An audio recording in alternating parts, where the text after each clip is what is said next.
ನಾನು ಸೈನಿಕನಿದ್ದೇನೆ, ನನ್ನ ಮನೆ ಬಾಡಿಗೆಗೆ ಇದೆ, ಮನೆ ಮಾರಾಟಕ್ಕಿದೆ ಅಂತ ಹೇಳಿ ವೆಬ್ಸೈಟ್ ಮೂಲಕ ಜಾಹೀರಾತು ನೀಡಿ 2.23 ಸಾವಿರ ರೂಪಾಯಿ ಹಣವನ್ನ ಪಡೆದು ವಂಚನೆ ಮಾಡಿದ ನಕಲಿ ಸೈನಿಕನ ಪ್ರಕರಣಕ್ಕೆ ಸಂಬಂಧಪಟ್ಟಂತೆ ಆರೋಪಿಯನ್ನ ಈವರೆಗೂ ಪತ್ತೆ ಮಾಡಿಲ್ಲ. ಈತ ಉತ್ತರ ಭಾರತದ ಕೆಲವು ಪ್ರದೇಶಗಳಲ್ಲಿ ಓಡಾಡಿಕೊಂಡಿರುವುದು ಕಂಡುಬಂದಿದೆ. ಈತನನ್ನ ಶೀಘ್ರವೇ ಬಂಧಿಸಲಾಗುತ್ತೆ. ಆದ್ದರಿಂದ ಸಾರ್ವಜನಿಕರು ಯಾರೂ ಕೂಡ ನಕಲಿ ಜಾಹೀರಾತುದಾರರಿಗೆ ಮೊರೆ ಹೋಗಬೇಡಿ. ಖಾಸಗಿ ವಿಚಾರಗಳನ್ನು ಆನ್ಲೈನ್ ಖರೀದಿ ಸಂದರ್ಭದಲ್ಲಿ ಎಚ್ಚರಿಕೆಯಿಂದ ಇರಬೇಕು ಅಂತ ಕಮಿಷನರ್ ಮನವಿಯನ್ನ ಮಾಡಿದ್ದಾರೆ.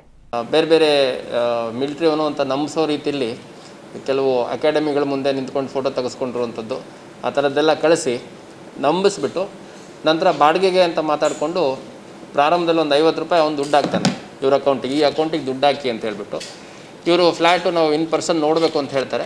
ಇನ್ ಪರ್ಸನ್ ನೋಡಲಿಕ್ಕೆ ಇನ್ನೂ ಸ್ವಲ್ಪ ಸಮಯ ಹಿಡಿಯುತ್ತೆ, ನನಗೆ ಅರ್ಜೆಂಟ್ ಸ್ವಲ್ಪ ಕೆಲಸ ಇದೆ ಮತ್ತು ನಾನು ಇಲ್ಲಿ ಸ್ವಲ್ಪ ಸಾಲ ಮಾಡ್ಕೊಂಡಿದ್ದೀನಿ, ಆ ಸಾಲ ಇಮಿಡಿಯೇಟಾಗಿ ನಾನು ತೀರಿಸಬೇಕು.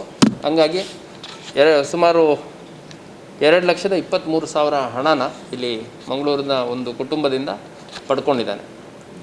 ಸೊ ಅವನು ಹಿಂದಿಲಿ ಮಾತಾಡ್ತಿದ್ದಂಥದ್ದು ಕಂಡು ಬಂದಿದೆ. ಮಿಲಿಟ್ರಿಯಲ್ಲಿ ಹೆಚ್ಚಿರೋದ್ರಿಂದ ಹಿಂದಿ ಭಾಷೆಯಲ್ಲಿ ಮಾತಾಡಿರ್ಬೋದು ಅಂತಂದು ಇವರು ಅದ್ರ ಬಗ್ಗೆ ಅನುಮಾನ ವ್ಯಕ್ತಪಡಿಸಿಲ್ಲ.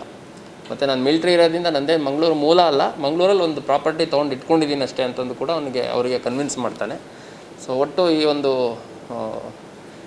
ಮಧ್ಯಮ ವರ್ಗದ ಕುಟುಂಬ 2,23,000 ಹಣನ ಕಳ್ಕೊಂಡಿದೆ.